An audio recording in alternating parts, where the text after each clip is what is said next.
there, Selpide/Nuria speaking as always, and today we are, well, it's raining, as you can probably hear, and we're not in Gonzaga, not in Soyang, not in the usual places, we're at an apartment near Itaewon, which is like a pretty cool neighborhood, I'd like to say, in Seoul. It's like where the international stuff happens.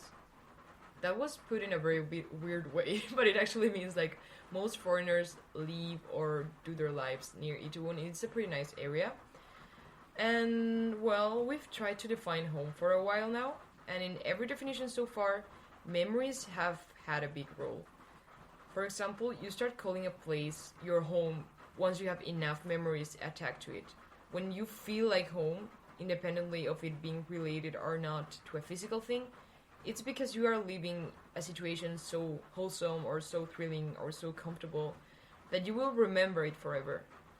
And you'll come back to it whenever you need to be safe. So memories again. And while it's not necessary per se, most memories in one way or another involve people. Maybe you were extremely happy watching the sunset on your own one day, okay, and that does not involve more human beings than yourself. But proportionally, the amount of memories and feelings that are activated by other people is way bigger than the amount that isn't. And why am I saying all of this? Well, because today's episode is called We Are Home. We as in humans. Home is people. And as always, but more appropriately than ever, I am not alone. We have another human being, Nina. Hi everybody, my name is Nina. I'm 19 years old. I study English literature, and as Nuria said, I live in Itaewon, which is basically my favorite spot, my favorite place in Seoul. And I'm from Morocco, and I do certainly miss home. Yeah. This is what we'll have. High five. Yes. By the way, yeah. Sonia, you guys remember Sonia from the episode Home is a Feeling?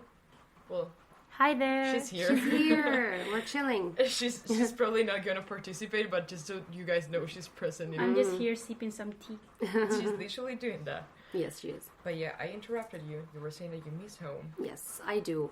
I never really had many friends back home. Yeah. So I would say I made my strongest connections here in Seoul. Yeah. And I feel like when I go back to Morocco, I miss home. So I have two different types of homes. Yeah. One in Morocco, one in Seoul. In Morocco, it's more about the family, the food, my cats, the overall vibe, you know? But here in Seoul, it's friendship. Because that's where I built my most precious friendships. And yeah. Yeah. I do miss the food when I go back to, Korean food when I go back to Morocco. So I'm kind of in an ultimatum here. Yeah. I miss Korean food when I'm in Morocco, and I miss Moroccan food when I'm in Korea. Yeah, that's fucked up. I think it always happens that you have, in the end, whenever you move, you have another home. Mm-hmm. So the moment you leave your house for the first time, you're like blessing and also cursing yourself for your entire existence. Absolutely. You're gonna have a place to miss forever now. And that's fucked up. It's also beautiful, but it's weird. I am planning to go to Canada after Korea. Oh, really? Yes, I am. I think I like traveling around, and Canada seems like a nice place. And I'm sure I will miss Korea a lot because I grew here as a person. Yeah. I came here when I was 17. And I know it's not much. 2 years is not much, but you can grow so much in 2 years. It is a lot, yeah. Yeah. You can grow. I think especially for people our age. I think, well, maybe it's for everyone. I don't know. I'm sorry. But I feel like in our age, 1 or 2 years can make a difference. So absolutely. I really get what you're saying, yeah. Because I blossomed into adulthood here in Korea. Yeah. And I lost and gained so many things here. So Korea is definitely home in the maturity sense. Because back in Morocco, I did go through experiences that taught me about life. But I think in a time period of 2 years, I have learned more than what I have learned in the 16 or 17 past years before coming here. Yeah. That makes a lot of sense to me. Yeah. I learned about responsibility, and it's just magical so far. I mean, of course, there are bad things that has been happening as well, but I try to see them as things that I can learn from, or things that I will never do again, like lessons. Yeah. Yeah, I think that's the only good way to see them. So congrats.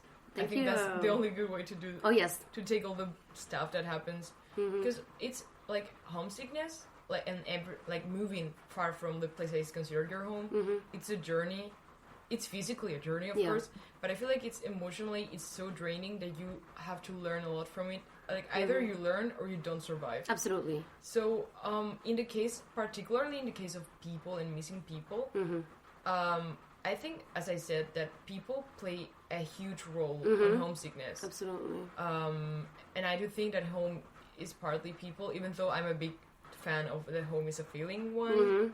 Yeah, Sonia. But when you go away, the thing you miss the most is people, or at least the things you miss on a deeper level. Yes. Because, for example, I miss my home universities.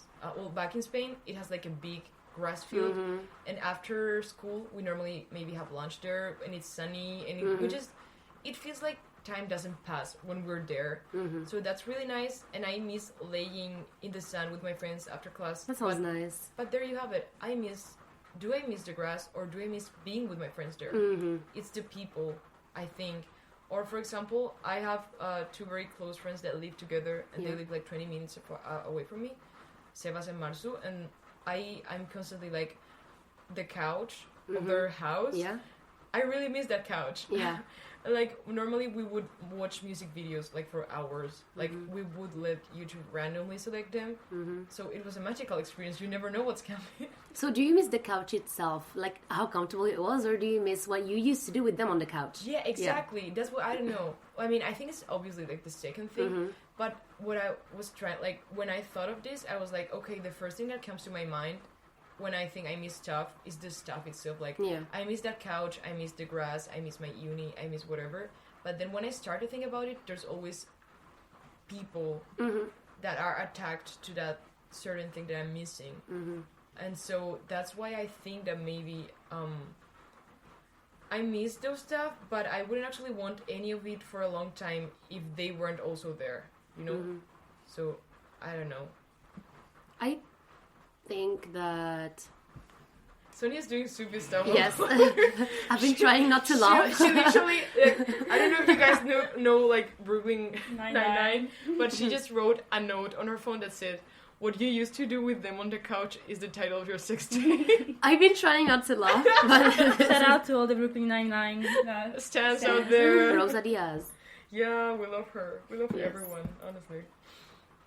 But yeah, on that couch, we would probably just watch music videos, or like if sometimes they throw like parties, like not actual parties, but playing table games kind of parties. Oh, that's cute. Yeah, I like that. They make guacamole with nachos. Oh yes. And I miss like the whole thing.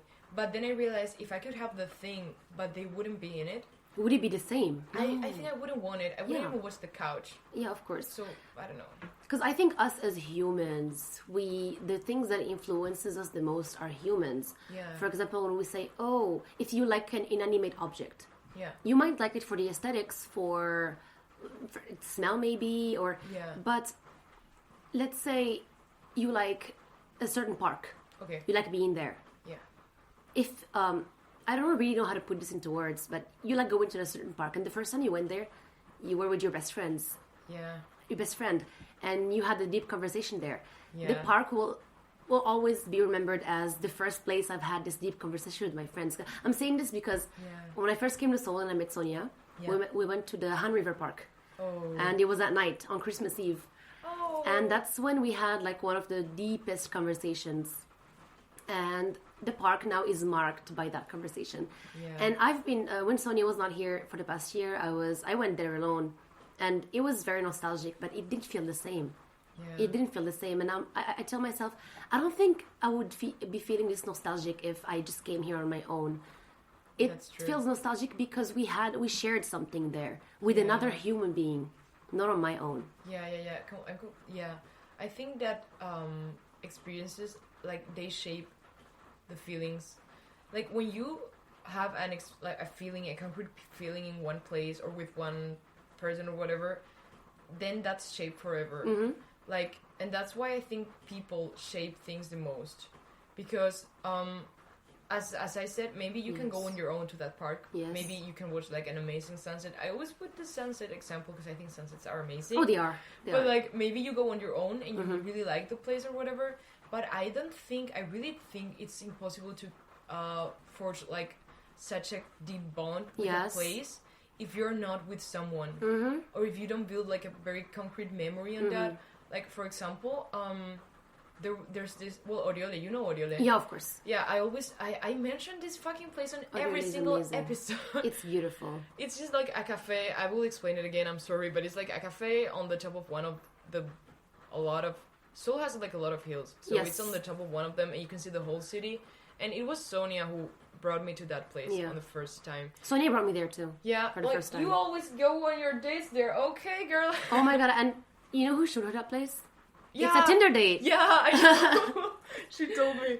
But the thing is, I like the place itself, and it brings me peace. And I think if I went there on my own now, I would still like it. Yeah. But if I had gone alone on the first time, I don't think it would have made such a deep impression on me. Because it's like the people.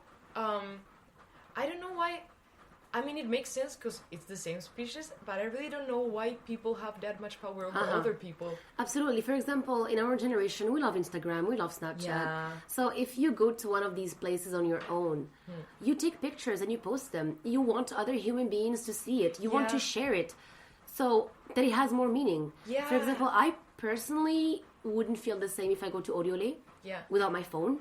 I will enjoy it. I will write, I will read my book, but I will feel better if I share spread the it. experience with someone. Yeah. Yes, spread it. Even if they're not physically with me, I need another human being with whom I can share that. Yeah. It does not feel the same when you don't share it or show it to anybody. Yeah, and actually, I'm very troubled with social media. Yeah. I have a lot of issues with it because I love it, but at some point in my life, I was like, okay, but why do I love it?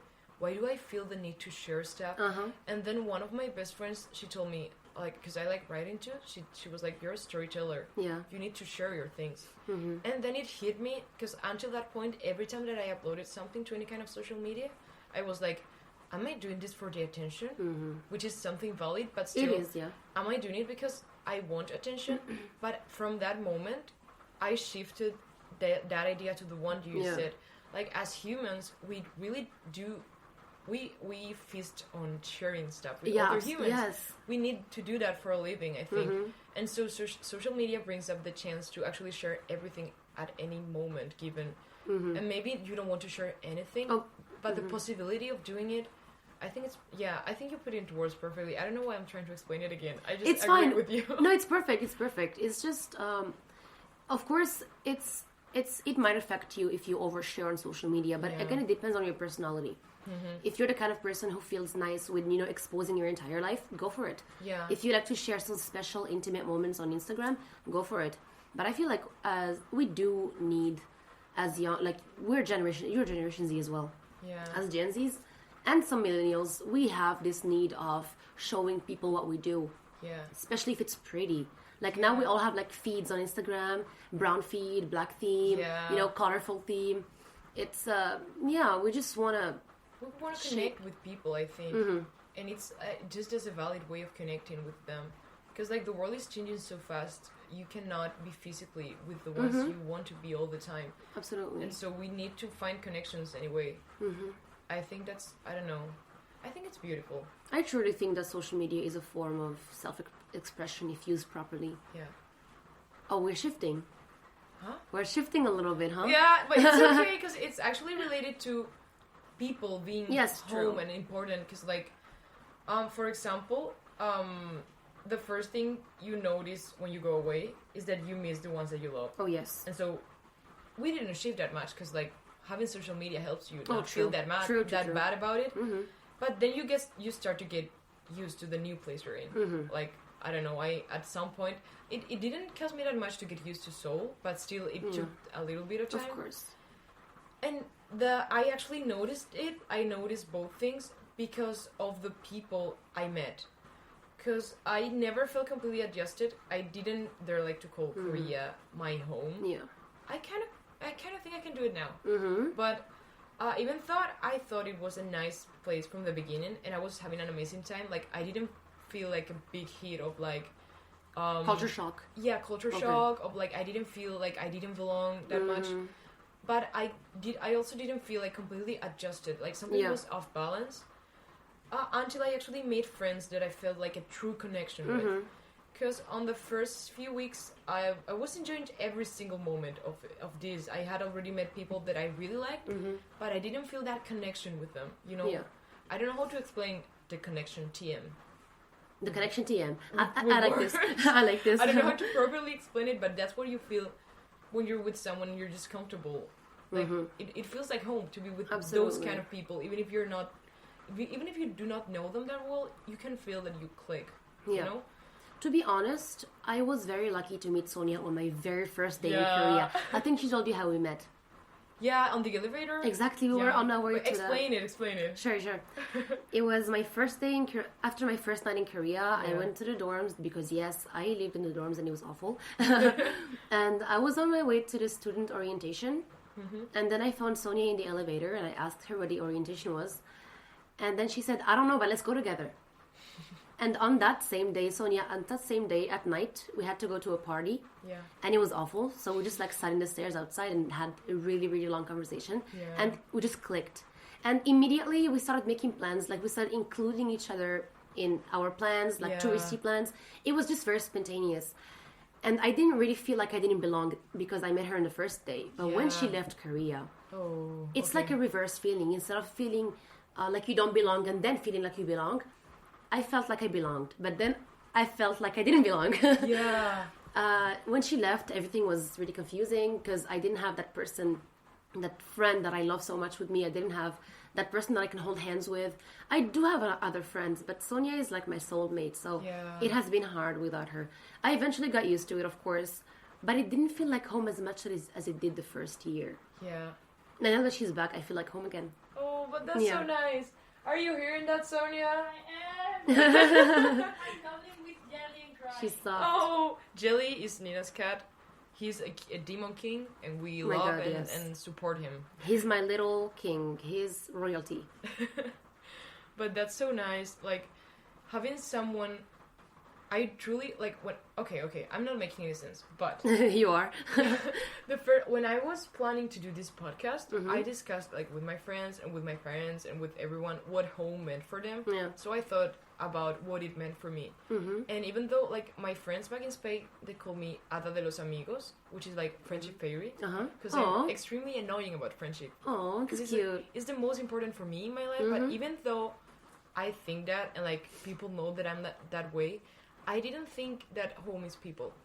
I thought home is a feeling. Like, that was, like, my official thing, whatever.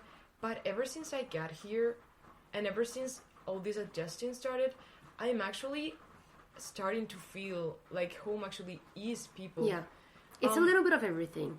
Of course, yeah. It also is a physical thing and everything. But I was underestimating the power that people as home have. Yes. And you just proved that with Sonia's example. I also used to think that, you know, home is just a house that you decorate to be cozy and spend lots of time in. But it's not really the thing. It's how emotionally invested you are in, for example, if you enjoy being at home, if you even call it an actual home, then I don't know how to explain. I'm not making any sense, but I think I can see where you're getting. Like, it's not. It's not home. A home is not a house necessarily. Yes, but it is also like what makes you feel comfortable and safe. I think that's what home is. Exactly. In my old apartment, I used to hate being there. Yeah. It was really small. There was no light. Honestly, I had lots of memories in that old one, but for some reason, home is also an aesthetic to me. Yeah. Because if I don't have natural light, if it's too small, I will hate being there. Yeah, we had it in the episode about home being a place. We talk about that a lot because it's like if you don't feel, it's a very basic like instinct, like animal thing. Yeah. But if you don't feel physically comfortable, you cannot rest your mind. Absolutely. So you need it. It's not something overrated or overestimated or whatever. Yeah. I spend a lot of money decorating, and I wish I didn't. Like when I go to my one of my friend's place, it's always messy, and she has her clothes in boxes. But dude, your place is amazing.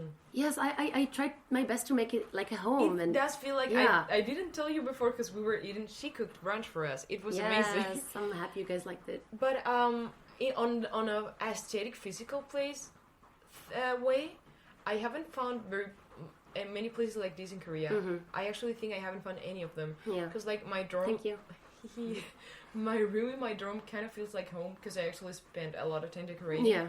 But the furniture, the posters, the lighting in particular, like it feels very home-ish. Yeah, and that lighting is a big deal for me. Yeah. Like, as I say, when I go to my friend's place, it's really messy, and she likes it. I don't judge her, but I personally judge her. cannot live in a place like that. Yeah. It has to have a little touch to it. Yeah. I completely agree with that. What? I completely forgot what we were speaking about before this. I will look at the script and pretend I'm not looking at it. Okay, yeah, but what you said about meeting Sonia and starting to feel like home. On the first few weeks, I met some girls that, as of today, are still my friends, and that they're Spanish, so it's amazing because they go to my uni, and I didn't know them before. So when I get back, I will be able to be with them. Fantastic. But I didn't feel like that kind of adjusting, hanging out just with them. So I was a bit off, and I actually talked to my friends back home. Like, I don't feel like I have a group of friends yet. I feel like something's missing, and I'm kind of anxious about it because there's some people around all with like actual like steady friends already, like doing the same plans, always with the same people and stuff. And I was just shifting around, but then I randomly met some girls. It was because I don't actually remember how it happened. Oh my god! But someday I just went. You forgot how it happened? Yeah, I just know that I don't know how we met, but I know that someday we were like. Were you drunk? No, I don't drink alcohol actually. Oh, my bad. But no, one day we went to buy jeans together. Oh. But I don't know how it came to the point that we were like, okay, let's buy jeans. It just happens. Yeah, she's called Fiora, she's Mexican. And like after that, we got like to another group thing together, and I met one of her friends that's also Mexican, she's called Sophie. And then after that, we also met they already knew two other girls that are from the US, but they're also like Mexican. Called Diana and Laura, and like it was like step by step and small things, but I actually started like hanging out with them a bit, and from the first moment that I was like with them separately and as a group, I kind of feel like I belong there. Yeah, which is weird. It's not a rational thing. I don't know how your body does, or your mind, or whatever it is, to discriminate which people make you feel like you belong and like you're home in that way. I recently found an article that says, you know, when people say, "Oh, I feel this person's vibe." Yeah, it's actually not. Oh my god! It's not mythical. Like it's real. This. I talked about this with them yesterday. Oh yeah. Like the vibing thing, it actually exists. It's like vibe check is real. Yeah, vibe check is real. Yeah. Oh, I don't know how. Yeah, we talked about that yesterday. Yes, it's crazy. But maybe people don't know, so we should probably explain it. But I don't know how to explain it properly. I don't know. It's a very memey thing. Yeah, it's like when you're saying like, oh, these people's vibes, they're not good. It actually has like, it's like you analyze the small details. Yeah, I think so. And you don't need. I read the article. It is like, you normally assume that you need a long time to analyze a person's attitude and to know their intentions and if you can trust them or not. But sometimes your brain makes it work in a way that just by looking at a person for like a couple of minutes, you overanalyze a lot of small things. Yes. And your brain makes the conclusion before you even need to actually process it. It might sound shallow from a perspective, but not really, because let's be honest. For example, if you meet somebody that is, well, I'm not going to go into details, but it's a lot of details, so my bad. Yeah, I'm going to go back. You definitely you can analyze. An example if you want. It's going to be very long, and I don't really know the perfect words for it, so... It's okay then. But yes, whatever you can. Feel like. You can just definitely... It sounds shallow, but it's not really shallow, because I think appearances really, really, really tell lots of things about you. Yeah, because you decide how you show yourself to the world. Exactly. It doesn't mean that you are how you show yourself. Yeah. But it does say something about how you want to be seen. Yes, exactly. So in some sort of way, I don't think you should just judge and make decisions on like a first impression basis. But I do think it's important, and it tells stuff about people. And for example, these girls, I don't remember the first impression I had, because like I don't remember exactly when we met.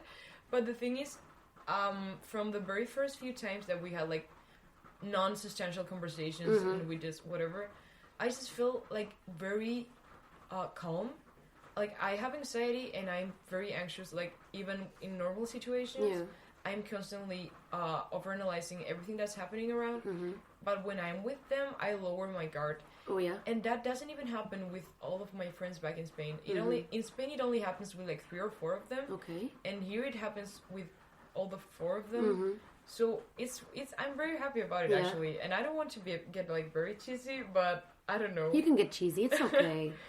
And the thing is, I mean, there's physical things. Okay, like maybe you go to like the cafe Aurelia, as we said, a cafe that you like, or you have a favorite place.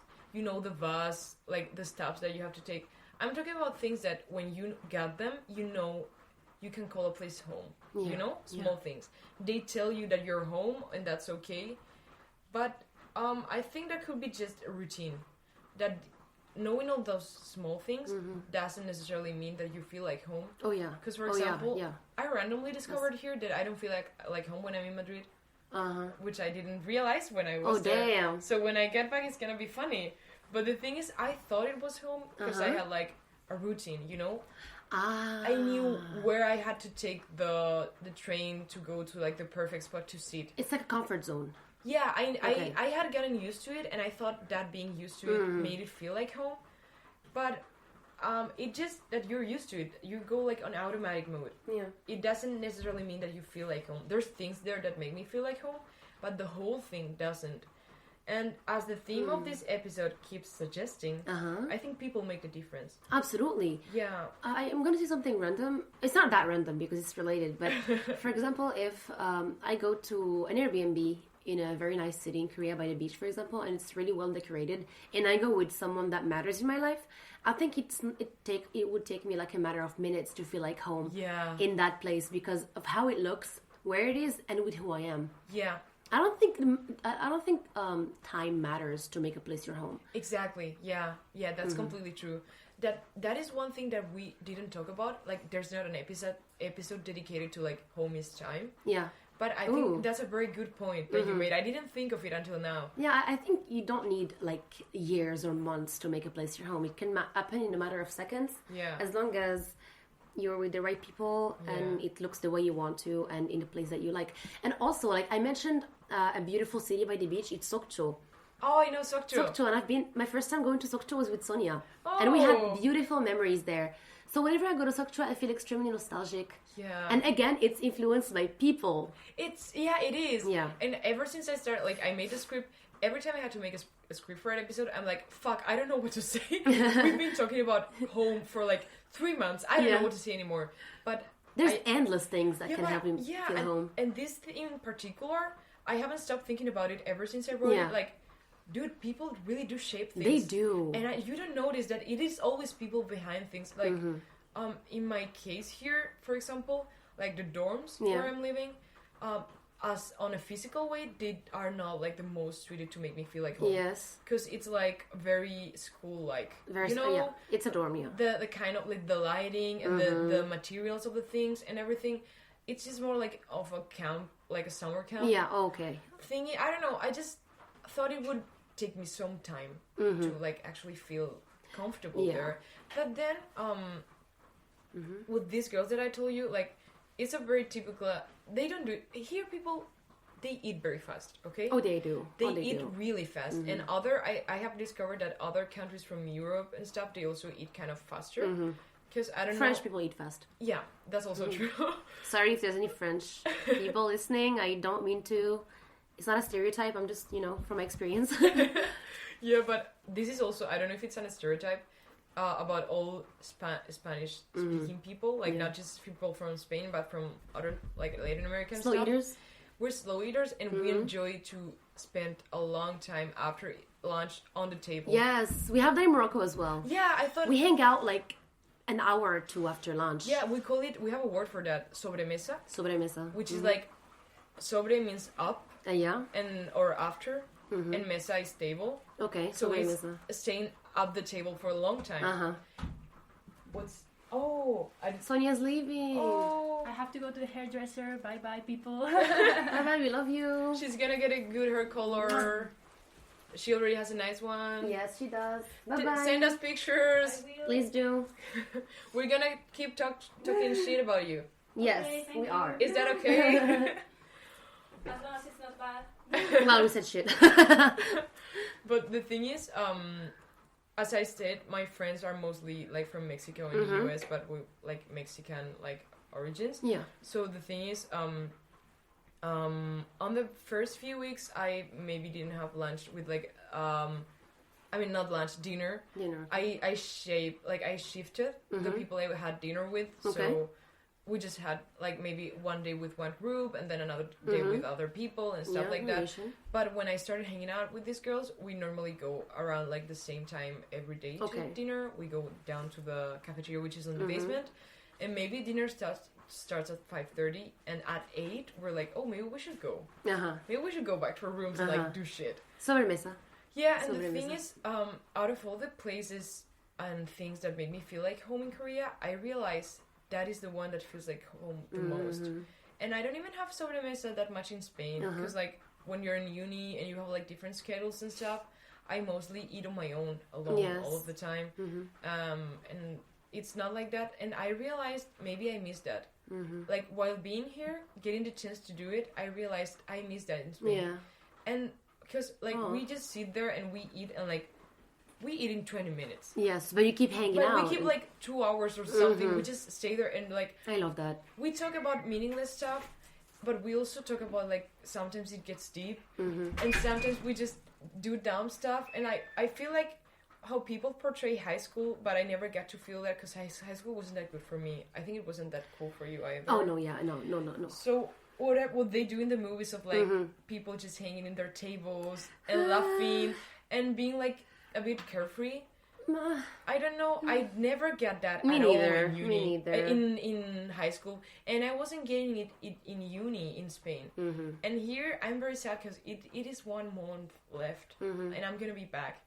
And it's so stupid. I've done such amazing things here. But the thing that I like the most is just eating lunch in the cafeteria, like dinner in the cafeteria. We don't even like the kind of food that they serve in the cafeteria. But it's the feeling, the people. Yeah, the people. It's so nice. I don't know. I'm gonna be so sad. I'm trying not to cry because I cry very easily. You should cry. I already cried in Sonia's episode. I'm a crybaby as well. Okay. Oh, yeah. She has a tattoo that says "crybaby," which is something that I fully support. And yes. Yeah. But I don't know. I think it says a lot. Like as I told you, my friends call me like friendship fairy and stuff back in Spain. That's cute. That's super cute. But I realized I don't spend that much time with my friends. It's not their fault and it's not mine either. It's just, I don't know, schedules and stuff. I'm like normally the youngest in all of my groups. They're most of them, it happens to you too. Yeah, I'm always the youngest. Crybabies together. And 19. Yeah, it's true. But like they finished uni. Yeah. And they're already working. So when I was starting uni, they were finishing. Ooh. So it's like we're in different stages. Okay. You know? And so I want to hang out with them, but we don't normally like have time. Maybe I see my friends like twice a week. And here that's very little. Yeah, and here I live with my friends. We live in the same building. We can do stuff every day, even if it's just the sobremesa. Yeah, I get to see them it's at least some time a day. Yeah. And I realized how fucking important that is. Like I haven't felt as good as I'm feeling here. Literally for years and years. I cannot recall which was the last time I felt like this, like on an everyday level, like being okay every day. And I didn't know if it was because of the exchange. I didn't know if it was of the being in Korea, or maybe because it was time already that I felt good. But I think it's the people. Absolutely. It's being with people all the time. So I realized that I want to spend a lot more time with my friends, and I don't care about the fucking schedules. Oh yeah. I'm gonna fight for it. Honestly, the people are everything. If you're surrounded by bad people, it's not gonna feel the same. Last year, I was working at the bar. Okay. And it was a really nice, like, vinyl vintage bar. It was really cute. Cool. But it closed down, so I lost my job. I was working there. It was nice. And then some people came to us, and I always make small talk with customers, especially if they're foreigners. No offense to Koreans, I just don't speak good Korean. That's why. He was German, and his friend was from Belarus. Okay. And I was hanging out with the German guy, Darius. He was really nice. But he told me that he hated Korea. He was here for an exchange semester. Okay. He said he didn't like Korea. I said, why? He said, because I feel like it's too fast for me. Too fast? Yes, and as I was talking to him, he said that maybe it's the people. He had a really good friend, Elia. But I was wondering, if he had a really good friend, why didn't he enjoy Korea? Yeah. Is it different? Is it a cultural difference? Is it I don't know. I don't know either, yeah. But he seemed like he didn't really have many friends and he didn't really experience Korea at its fullest. Yeah. Maybe that's why. Yeah, because the way he explained it, it's like a different Korea. Yes. Like the Korea I had lived and I have in my mind, it's not that fast. It's like for me, I found it was very interesting because like Seoul is one of the biggest fucking cities in the entire world. Humongous. And a lot of people live here. So I come from Madrid, which is like way smaller. Yeah. I mean, I lived there, but I wasn't born there or anything. But Madrid is super fast. Like nobody, like on the mechanical elevator, like the stairs, mechanical stairs, nobody stays still. Everyone is walking down them. Yeah. And it's such a small thing, but here in Korea, most people just stay on them still. If you're in a rush, you can move, of course. It's like a small and stupid example, but I feel like it's easier to go at your own pace here. I agree. You can go on your own pace if you're a foreigner. Oh, okay. Yes, if as a Korean, it's very difficult to be slow because you were raised to rush things. You were raised to not to be late. You were raised to always, chase after what you want and never stop, like relentlessly.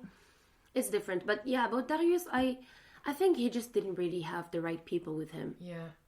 Because if he did, I'm sure he would experience a different Korea. And he was also focusing on school a lot. Yeah, no. As I told him, you are here on an exchange. Exchange students here, they're not graded as harshly as full-time students or Korean students. Yeah. So I recommended that he focused more on the experience of being here and building not a homely feeling with people here, bonding with people, because bonding with people is what will make him love and want to return to Korea. What we said about in the beginning, like if you build the ingredients you need for a place to be homely, you need good people to build good memories. Exactly. And that will make that place be remembered as a home once you leave it. Yeah. He said he misses Germany, he misses friends, and I said, I understand if you don't. Oh, Jelly's here. Yeah, Jelly the cat. My little royal kitty. I love him so much. This is such a homely thing, by the way. Yes, I feel super cozy and homely right now.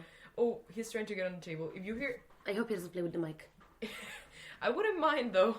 ASMR. But yeah, just... I don't remember exactly what we were saying, but I same. fully agree. Like... Oh. What was that? Oh. Anyway. He got on the table. Honestly, He's smelling the mic. I don't think I will ever go back leaving Morocco. Yeah. Never. Because I feel like now that I live in Korea, and I actually made interesting bonds that I will remember for life. And I never had that back home. I don't think I will go back to live there because it's not home for me. I don't feel free. Home is also a place where you feel free with the right people that can allow your freedom to flourish. No.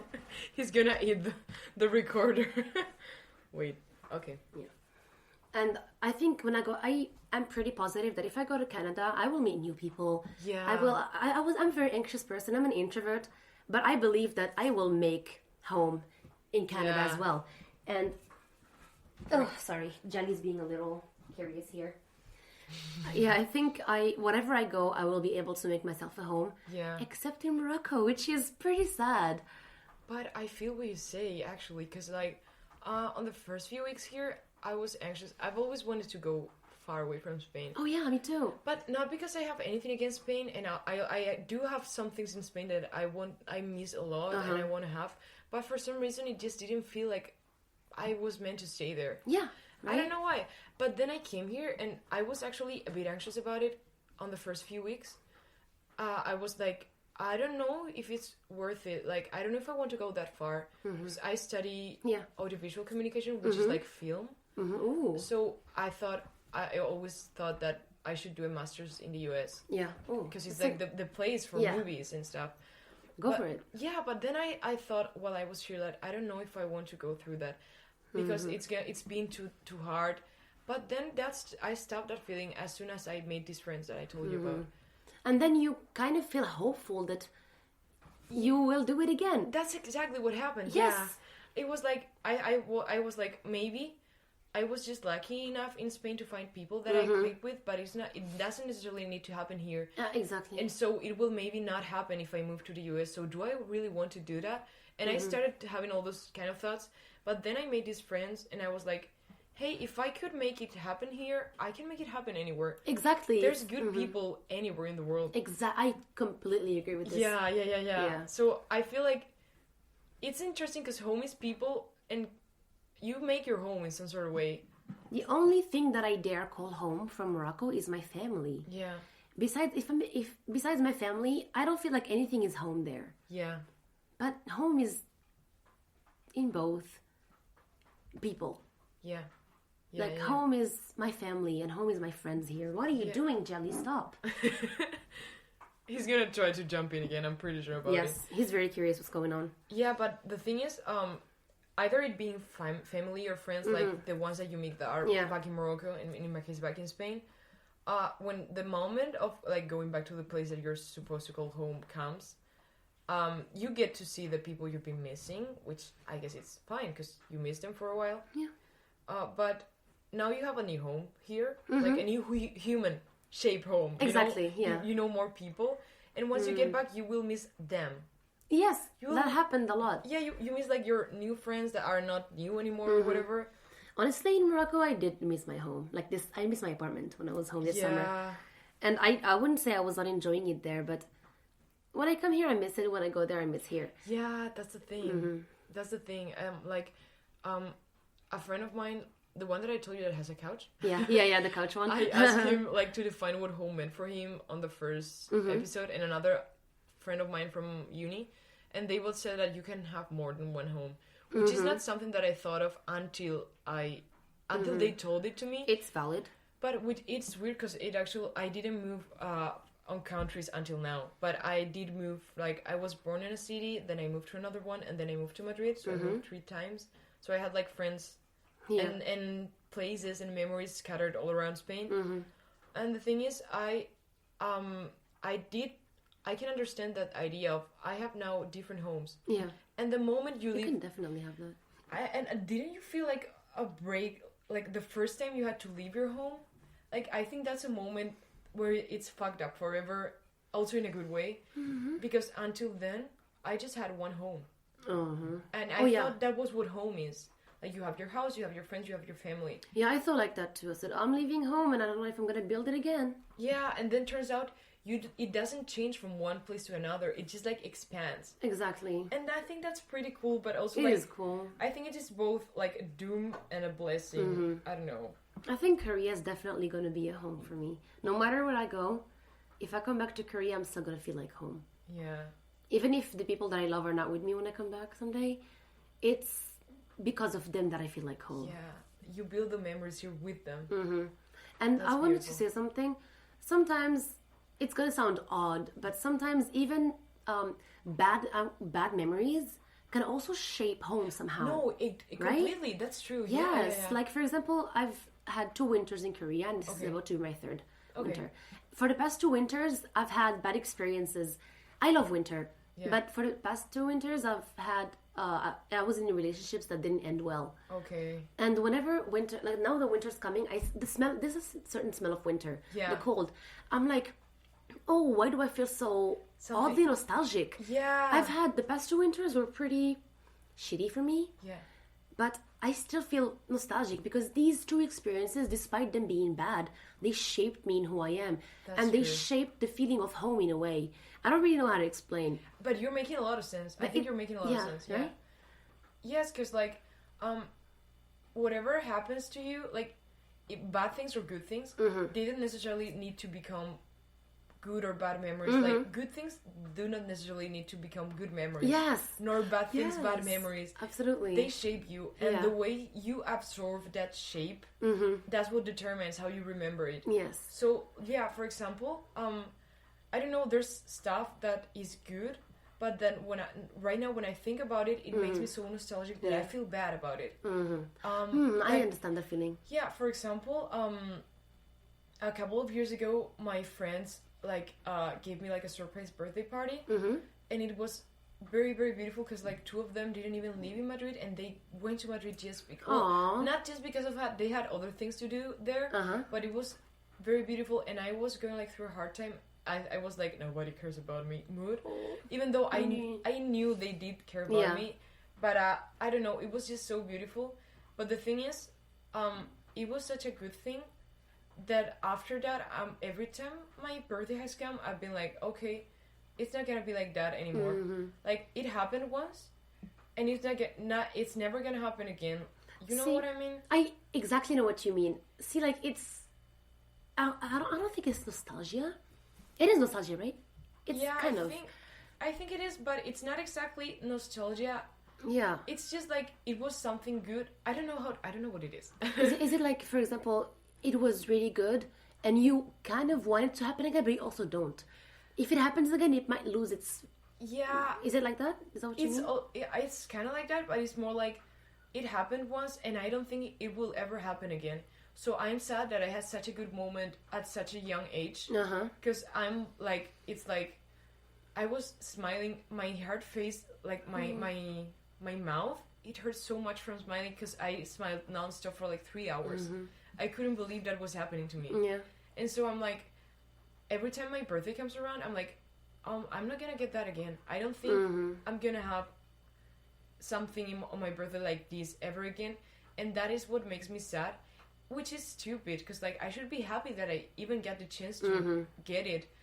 But I guess you cannot choose how your brain reacts to things. So it just makes me sad to think about it instead of making me feel happy.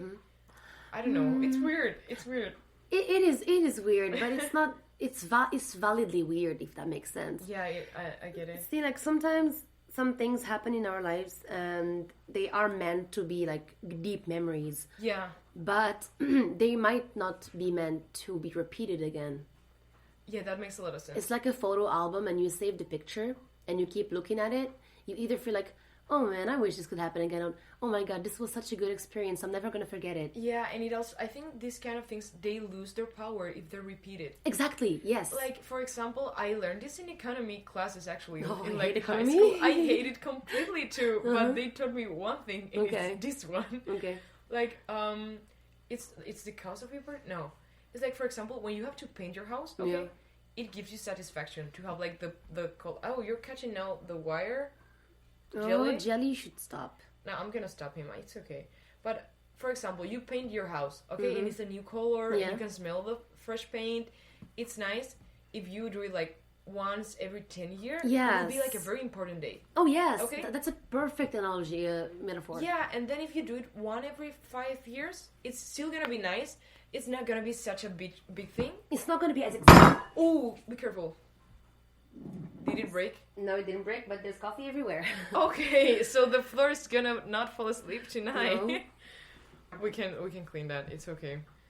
I mean, it's your house. I'll do it. I don't know why. Okay. No, I can clean, but it's like I said it's okay, but it's your house. I don't know why I said it's that. Okay, I'll clean it later.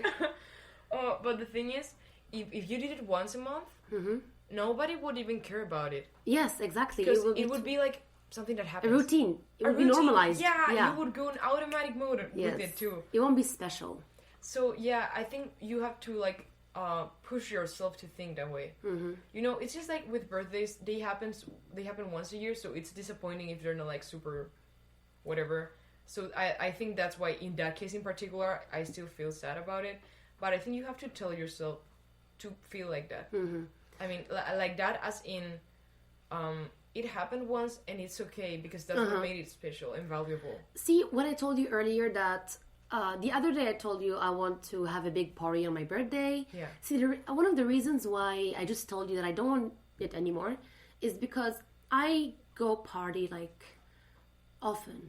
Yeah. Right? And sorry, if I choose to do that on my birthday, it's not going to feel special. It's going to feel like every other weekend when I go partying. That's completely true. Right? So I'm like, I'm not a big fan of partying, but I go just because I kind of have to. Yeah. I enjoy it. So I enjoy drinking in bars, but I think if I do something that I often do on my birthday, it's not going to be as special. And I've never really had a special birthday, and I want to have something special this time. You should do it, yeah. Something that's going to mark me. I don't know, go to Bali. No, Bali is too far. But go to Busan or something. I've never been to Busan even after 2 years. Oh, me neither. But like, it's like context for people. Busan is like a very big city, also in Seoul. Yes. And like, it's people go there. Like, I'm on an exchange here just for 1 semester, and like everyone I know from my uni has gone to Busan. Yes. It's like a big place. You should go there. I should go. It's been 2 years. I just go to Sokcho all the time because it's such a the good memories place. Also, yeah. What else was I was going to say something related to these two. To the birthday part or no to like people and people in home, that's what we're talking, but like going back to places and stuff, which is like how this part of the conversation started, I think. The thing about places is that they tend to change less than humans do. Yeah. I mean, they do change. Oh, yes. Like, for example, maybe the place that was like your favorite shop when you were a kid is now like another thing, a restaurant. And that's, yeah. I mean, places change. But not as much as humans. That's the thing. We change all the time. But when we get back, they're the same. We've grown and evolved, and they stay still. Like, I'm mentioning this because we mentioned that on the Home is a Place episode. But the thing is, with humans, not all of us change at the same pace. And so, growing, like, as you said, you were shaped here as a person. I feel like even if it's, like, just 4 months, I've been very, like, I've changed a fucking ton. Yes, while I'm going here. abroad when you're, whether you're young or old, going abroad definitely shapes you. I don't think you don't learn anything from it. Yeah. Unless you meet the wrong people. People again. Yes, people, always. Yeah, but the thing is, growing while being far away can mean growing in different directions.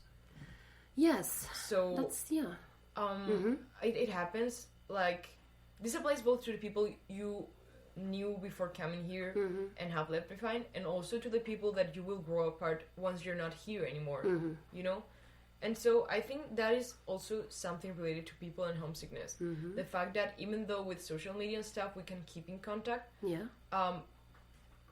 things change and people grow. And for example, one of my closest friends is, I just discovered a couple of days ago, he's moving to a different country. Oh wow, where's he going?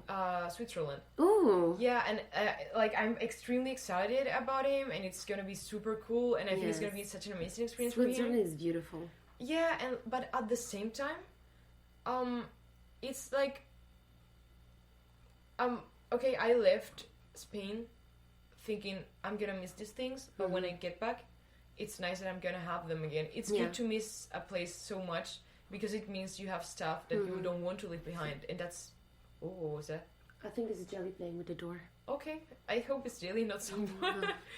And that's beautiful too, you know, having something that makes you ache so much because you love it so much. Yeah. But I thought I could. I like that. Yeah. But I thought you could come back to it. And then right now I just discovered I won't ever be coming back to it because, like, he's moving like 10 days after I get back to Spain or so. Ooh.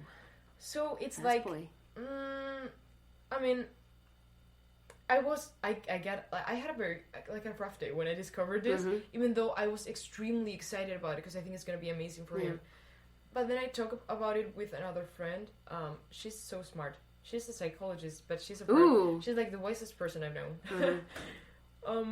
And then she was like, it's like a river. Like, you have to think of it as if it was a river.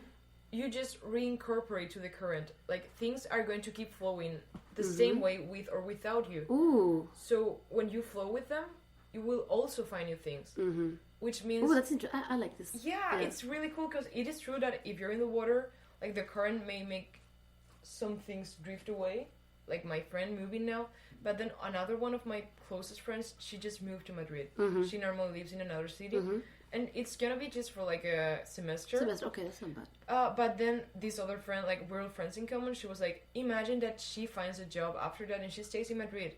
So then you would have lost someone in some sort of way, but then some other thing would have joined the current, and they will travel with you. It's in addition to the current. Exactly, and so... A harmless one. Yeah. Hopefully. I think that's a very good thing to use in case anyone is feeling homesick about people and, like, feeling sad about changes because like, changes are complicated. Flowing together. Yeah, the thing of the river and, like, flowing I think it's gonna be. It's a super good, not metaphor, analogy maybe. Yeah, analogy. I think because you can put a lot of things into it and it keeps making sense. But for example, I wouldn't ever change the people I've met here for anything. As much as I love my friends back in Spain, and trust me, I love them. Mm-hmm. But maybe my friend meets people just as important for him when he goes to Switzerland, and I think he deserves that experience too. I don't know if I'm making any sense. You are. The thing is, if I wouldn't change what I'm living here right now, I think me, and I'm putting this as an example in case anyone feels the same, we shouldn't feel that mad about things changing, because like they all will also change for good for the people that we're gonna have to say goodbye to and stuff. So man, I hate goodbyes. Yeah, me too. I hate I'm really bad at goodbyes. I don't want to think about it. That reminds me of when Sonia came here as an exchange my first year. When we bonded, like 2 months after we bonded really deep, on Christmas I was like, well, Sonia, I really, really don't want to think about us being apart. And she said, we have a lot of time, Nina. We have 6 months left. Yeah. And then at the airport, because we had the same flight from Seoul to Qatar, and then we had to part ways in Qatar. Oh, fuck, that's sad. And yes, my flight was before hers, and it didn't hit us at all. We were like, it's okay, a year's gonna fly by. But we started crying when I had to go to my flight, my second one. Oh. That's when we cried. And I said, remember when we were saying, oh, we have a long time, we have 6 months. I'm gonna cry. It's okay, you can cry. I'm already crying. I haven't been crying as much as I used to, but this moment like is forever engraved in me. And I was like, remember when it was like we had said we have 6 months together left, and then at the airport terminal I was like, well, it's a matter of seconds now. Oh man, that's sad. Yes, it was very bad, and I have done a lot of goodbyes, and I will never improve at saying goodbye. I always cry. I recently, had to say goodbye to someone really important in my life, and it was not easy. Yeah. How can you say goodbye properly? I think there's just no way to do it. No. Because, like, normally, there's a lot of things that you push because you think you have time. Mm-hmm. Like, I'm a very, like, intense person. Yeah. But I try not, I mean, people do know it. Are you a Scorpio? Yeah. Oh, yeah. It makes sense, right? Yeah. But, like, it's not that I hide it because I don't, like, what's Jelly doing? I don't know what he's doing. Okay, there's a cat playing with our feelings right now. But the thing is, I don't hide it. Like, people do know I'm a very intense person. Yeah. But I try not to overwhelm them with it. Because I feel like very intense feelings. And I know that not everyone does. So I want to be respectful with that. But that's a very considerate thing. Is it? In the sense of, you're a very intense person. I'm a very intense person as well. I feel too much. Yeah. Right? I love that phrase in particular. Yeah. I feel too much, and sometimes you don't want to hide it. You want to tell people that you are a very emotionally active person. Exactly. But at the same time, you don't want to overwhelm them, and it's understandable because some people definitely don't like that. And yes, and I respect that because some people just don't know how to deal with feelings, and I don't want to overwhelm them. Exactly. If I'm in a relationship, for example, with someone who's not as emotional as I am, I try my best not to overwhelm them. Because I have a friend who definitely feels too much as well, which is completely right. But they keep expecting too much from the person at first to understand their feelings and their deep introspections with their feelings. And it's like you are being selfish because you have to understand that the other person is bad at coping with this. Yeah, exactly. There's always a middle ground for everything, and we're shifting again. No, but the thing is, I think this is related because, like, what happens to me is that it's related to goodbyes. I know how to make it work. Yes, it is. I know how to make it work. Wait a second. Fantastic. You are smart. Oh, sometimes I try to. It doesn't really work. But anyway, the thing is, I save a lot of things with my friends that I know I don't have to say goodbye to. Because I know I can, like, tell them stuff slowly. I don't know how to dosify. Does that work? Dosify? Like, in little doses. Dosify, oh yeah. Dosify, yeah. Okay. I dosify, like, my strong feelings because I know how to make people care about them without shocking them. Okay, Like, that's really considerate. for example, if I would like to say I love you to my friends every time, like, I feel, you know, one of those moments when someone does something, you're like, I love you so much. Yeah, You know? of course. I feel that a lot of times with my friends, but I know it's not, like, the common thing to do to just say it out loud or whatever. So maybe I wait until I feel like they have that emotion too, or I can tell that they're sensitive or whatever, and I'm like, okay, you know what, I want to tell you, like, for example, yesterday, one of my friends from here, she tweeted, I sure do love my friends. And so I was like, okay, this is one of those good moments. So I tweeted her back, like, I love you. I don't know if this has anything to do with me, but I'm really thankful that we met in this semester, and I'm gonna miss you so much, and I love you, blah, blah, blah. So it was one of those appropriate moments to say that. The thing is, I do that with my friends that I don't have to say goodbye with, because I have a lot of time. But I don't have that time with people that I have to say goodbye with. And that makes me anxious, not only like in this context in particular, because we have 1 month left, I am, but like in general, it's like in the moment we say goodbye, there's so much stuff that I want to tell you, that it's, and I know I cannot do it, because it's like not the moment, even if it's the last moment to tell it, it's still like you don't want to overwhelm people, even if it's the last chance to do it. So I hate goodbyes because I know some people don't know what to say at goodbyes. I do know what I want to say. I just don't want to make the other people... I don't know how the other people are going to feel about hearing what I have to say. And I don't know. Because, like, I feel very strong stuff from very... Like, what you said about home and needing time. Yeah. Same happens with people. Like, I really like people over a very short amount of time. So, like, with my friends here, it happens that I just want to tell them how much they matter to me, but I don't know if I matter that much to them, not because they didn't show it to me, but because I know I'm intense and I know I go like at a different pace, I think. Oh yeah, I relate. You really understand that? Okay, relate. That's nice. and so I don't want to make them feel like maybe bad because they don't feel the same or stuff like that. And yeah, I don't know if I'm making any sense, but you are. I completely understand. You really are. Yeah, because that makes me feel like very sad because I really want them to know how important they are to me. So I just try small stupid stuff like captions on Instagram and stuff like that. But you know, I would just like to tell them how much they matter to me. I have a little bit of advice for you. Not advice, just a little suggestion that I also should follow. I can also use advice. It's okay. You can call it advice. Thank you. I think when it comes to goodbyes specifically, you should not really hold back. Really? Yes. I think you should not really hold back. If you want to pour your heart out when you're saying goodbye to someone, do it. Why? Because goodbyes are a very intimate moment. And if you want to know that the person is feeling equally intimate with you, they are going to embrace what you told them. They're not going to see it as coming off as too strong. Yeah, because it's the moment to do it, actually. Exactly. It's the perfect moment to be vulnerable with someone. Oh, that's true. Right? Because it's a super intimate moment. Too. You put it out in a very beautiful way, and it's true.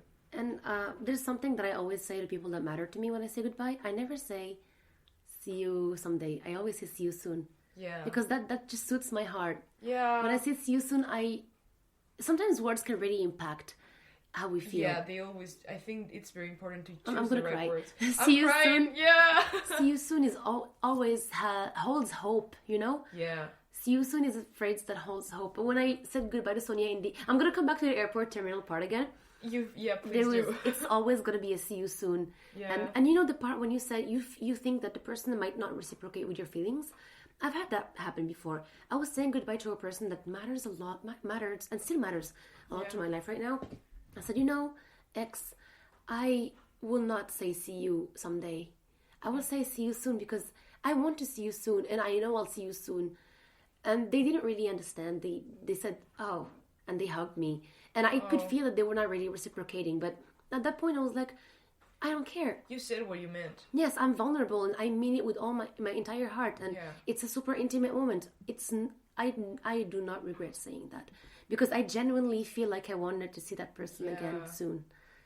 That's so nice. I am thankful for that advice, and I'm going to try to use it. It really, really warms the heart up. Yeah, I think I'm becoming like more of a cord with the years because I was like, I didn't care about these kind of things like maybe a couple of years ago. I was like, if I want to say, because it happened the other way around. I never told anyone anything about my feelings, and then I was like, okay, you know, if I love someone, I'm gonna tell them right away. Yes. But I don't mean it romantically. I just Yeah, of course. because like I get it. it's I mainly like in any kind of relationship, like when someone matters to you, it doesn't matter the way they matter to you, you know. And I was like, okay, every time I feel something about someone, I'm gonna say it because I think we hold back too much. We do hold back, and it's so sad. Yeah, but the thing is, I did that for a couple of years, and then for some reason, I'm starting to feel like very insecure about it again, and I'm trying to fight it, but I don't know how. But I will try to follow your advice. I really understand where you're coming from, though.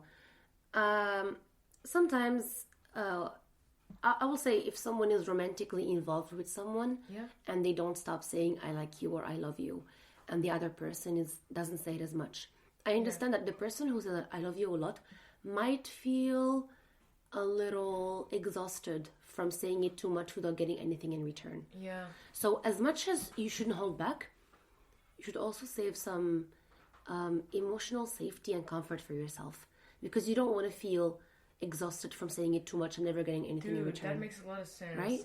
That explains a lot of things. Yes, you should not hold back, yes, but you should also save some, take some precautions for your own emotions to avoid being hurt. That makes a lot of sense. I think that's extremely useful in any situation ever. So thank you so much for saying that. Yeah, of course. I will actually try to do that with my life. I don't know if it will work, because I feel you. But yeah, I don't know what else to add, because we said a lot of good stuff. I'm loving this so much. Me too. Like, I really like this episode. Such a beautiful... Don't tell Sonia, but I like this episode just as much as I like the one with her. Because, I mean, I loved every single time I had to record this with someone. We get kind of deep, and it's pretty cool. But I feel like feelings and people are the things that make you most vulnerable or more, like, whatever. So those two episodes, they're well, I don't know how much. This was like fucking long. I like this. Yeah. I like it. But it's amazing. I have like a last thing to say, I think, because until now we've talked about like people and the journey through homesickness, you know? Yes. Like when you first leave home, while you're there, and when you have to say goodbye. But just as a conclusion, just people in general, like what power do humans have to make other humans feel okay?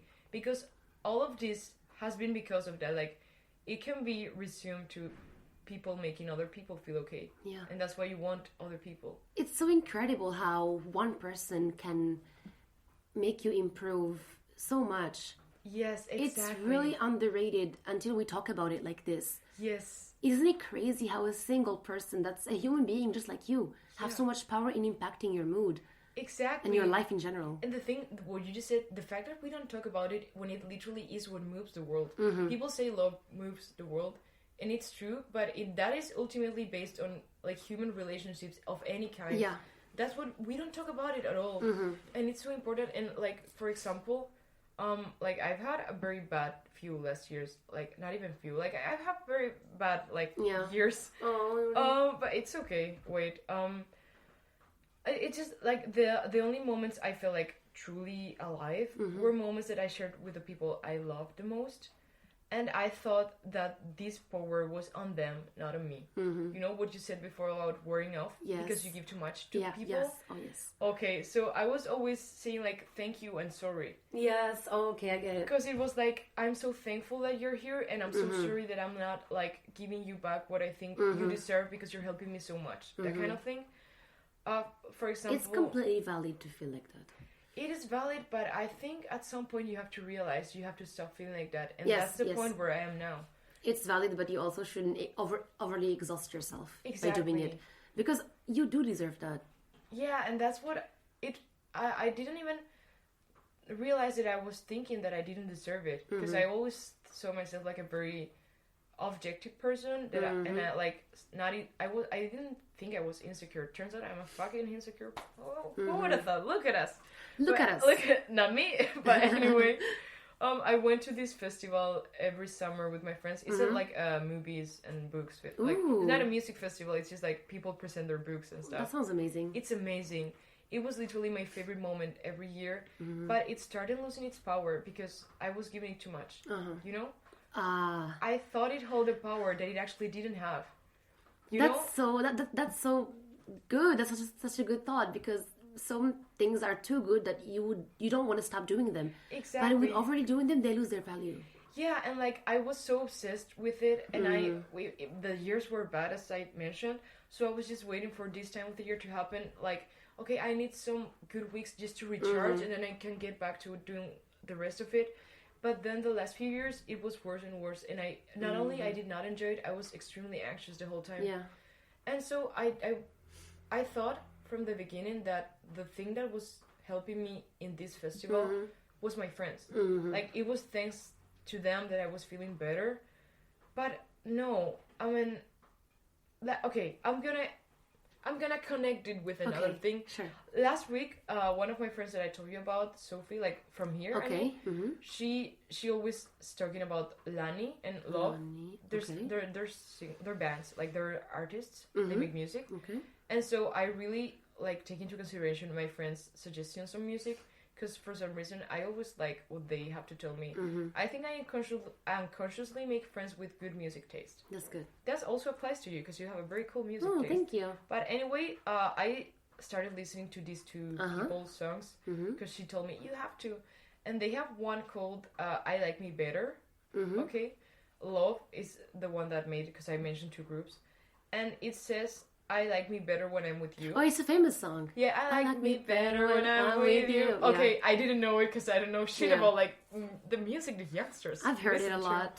Okay, because I didn't hear it until like last week. I didn't hear it until this year in a club. Okay, that makes sense. I'd never really listened to it on earphones, but I like that part. Yeah, it's like a very healthy. It's a romantic song, like in a romantic context. But as a friendship fairy, I just take romantic songs and turn them into human relationships. Yeah, I think it's not really romantic. Like, I feel better.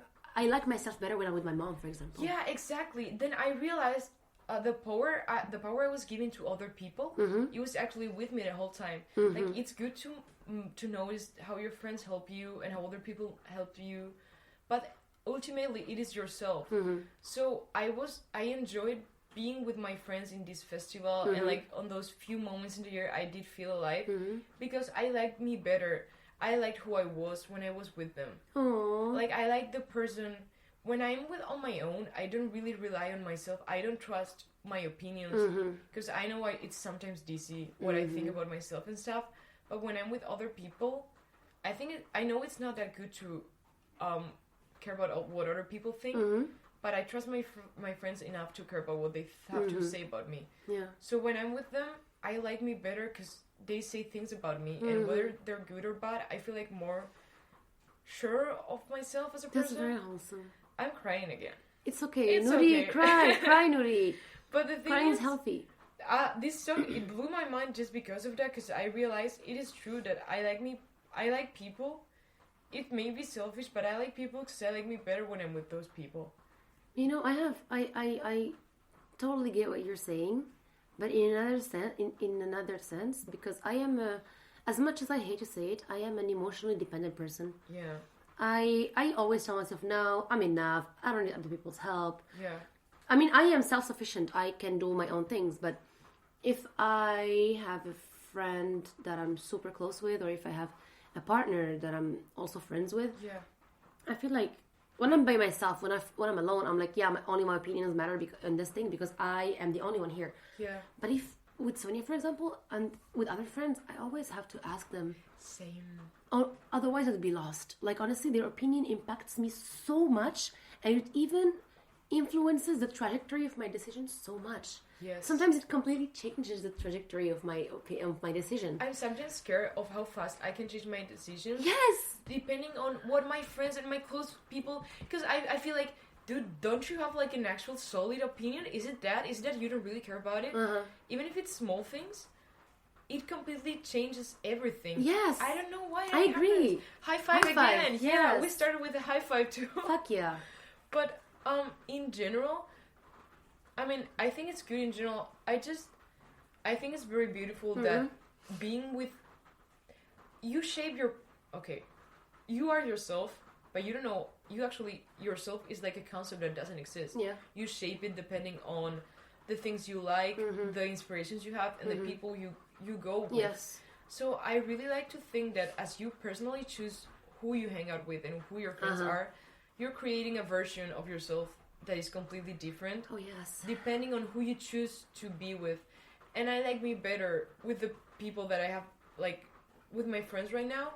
I feel like I chose the right people because they bring so many good things. They are building a version of myself that I like better. So I think that's why people are home. Yes. In the ending, because like it's not only about yourself. I mean, I do not only like my friends because they make me feel better about myself. That would be very fucked up if it was only because of that. But I don't know. I don't know how to make a good. You conclusion. build a home of your own, kind of like the picture of this. The illustration. The illustration, yeah. Yeah, it's the cover for this episode. It's beautiful. It's people hugging and making a home of their own. That's exactly what it is at the end. Yeah, I think we can have it as a conclusion because it was very beautiful. Yes. We can clap. Yes, let's clap. Yeah, because I don't know how long we were recording, but it's probably time to say goodbye. So I'll say goodbye. I don't know. I do this completely bad every single time. We were bad at goodbyes anyway. Yeah. Aren't we? Yeah. Oh, well, see you soon, guys. Yeah. Not see you someday. See you soon. Yeah, I just wanted to say, as always, a shout out to Gracie Doll who makes all the illustrations. She's amazing. Please follow her. Love him. And also to Rachel that makes the music because we have like a little intro in the beginning and the ending. Thank you, Rachel, for everything. Thank you, Rachel. Thank you, Nina, for inviting me to your house, cooking brunch, and saying all this amazing stuff. Anytime, Nuri. Thank you for featuring me in your episode. It's really an honor, and I enjoyed the conversation so much. Yeah, me too. It's amazing. amazing. Was so cool. And well, last, which is this has nothing to do with it, but this is like the 6th episode out of 8. So, guys, this is almost ending. I just wanted to say that. Okay. I'm mad at goodbyes in that way too, so we'll just cut it to directly saying goodbye. Happy Sunday. See you soon. Bye, and good night and farewell, I guess.